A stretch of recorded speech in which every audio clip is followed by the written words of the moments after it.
아침엔 세계 시간입니다. 전 세계가 지구온난화로 인한 이상기후로 몸살을 앓고 있습니다. 이 같은 상황에서 조 바이든 미국 대통령은 취임식 당일인 어제 후보 시절 1호 공약이었던 파리 기후협약 복귀를 위한 행정명령에 서명했습니다. 지난 18일 아프리카 케냐 북부에 위치한 마르샤빗 지역에 엄청난 수의 메뚜기떼가 나타났습니다. 케냐를 비롯한 동아프리카 지역은 지난해 초부터 수천억 마리에 이르는 메뚜기떼 습격을 받고 있습니다. 농작물이 초토화됐습니다. 이 때문에 식량 위기를 겪고 있습니다. 온난화로 인해 아프리카 지역에 이례적인 폭우가 내린 것이 주요 원인으로 꼽히고 있습니다. 국제기후감시기구들은 지구온난화가 갈수록 심해지고 있다고 경고했습니다. 직접 들어보시겠습니다. Because indeed the last 6 years have been the warmest 6 years on record. And large part of the reason why they were so warm is due to this warming trend. 지구온난화로 북극의 빙하가 녹으면서 이례적인 한파가 몰아친 지역도 있습니다. 지난 13일 아프리카 알제리의 한 사막 마을은 기온이 영하 3도까지 떨어졌습니다. 사하라 사막에는 눈이 쌓이고 얼음도 얼었습니다. 사우디 아시르 지역도 최저 기온이 영하 2도를 기록하는 등 50년 만에 기온이 영하권으로 떨어졌습니다. 추위에 떠는 낙타에게 담요를 덮어주는 진 풍경도 펼쳐졌습니다. 이 같은 상황에서 조 바이든 미국 대통령은 취임 첫날 지구온난화를 막기 위해 195개국이 합의한 국제협약 파리 기후협약에 복귀하는 조치를 시작했습니다. 지난 2017년 트럼프 전 대통령이 선진국에 더 많은 의무를 부과하는 것은 불공평하다며 협약에서 탈퇴한 것을 바로잡는 겁니다. CNN 방송은 바이든 대통령의 이 같은 결정은 미국이 기후변화 대응에 협력하면서 리더십을 되찾을 준비가 됐다는 강력한 메시지를 보낸 것이라고 평가했습니다. 어제 바이든 행정부의 첫 번째 언론 브리핑에도 이 같은 내용이 담겼습니다. 들어보시겠습니다. The United States continues to be one of the world's largest emitters of greenhouse gases, and we need to put in place policies and take steps here to address that as well. 미국의 파리 기후협약 복귀가 갖는 의미와 영향, 전문가와 좀 더 자세하게 짚어보겠습니다. 최인택 중앙일보 국제전문기자 전화로 연결됐습니다. 안녕하십니까?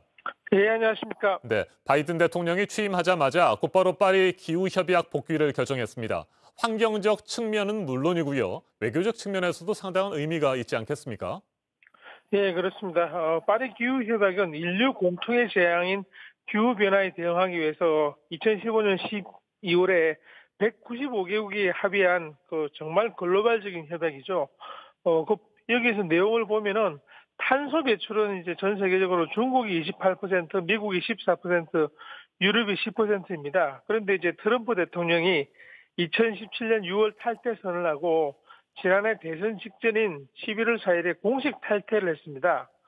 미국 14%를 차지하는 미국이 빠졌다는 것은 전 세계적으로 굉장히 문제가 있는 건데 네. 여기에 미국이 복귀하는 건 물론이고 여러 가지 정책 그리고 이제 과학기술, 산업기술의 변화 이런 데서 주도적인 역할을 하겠다는 바이든의 의지가 실린 것으로 볼 수 있습니다.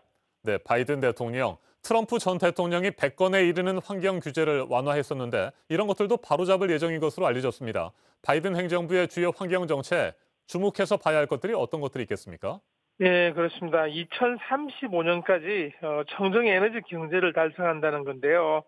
지금까지 이제 마음껏 돌렸던 화석 연료를 사용하는 발전소 그리고 이제 자동차에 대해서 친환경으로 전환하겠다는 겁니다.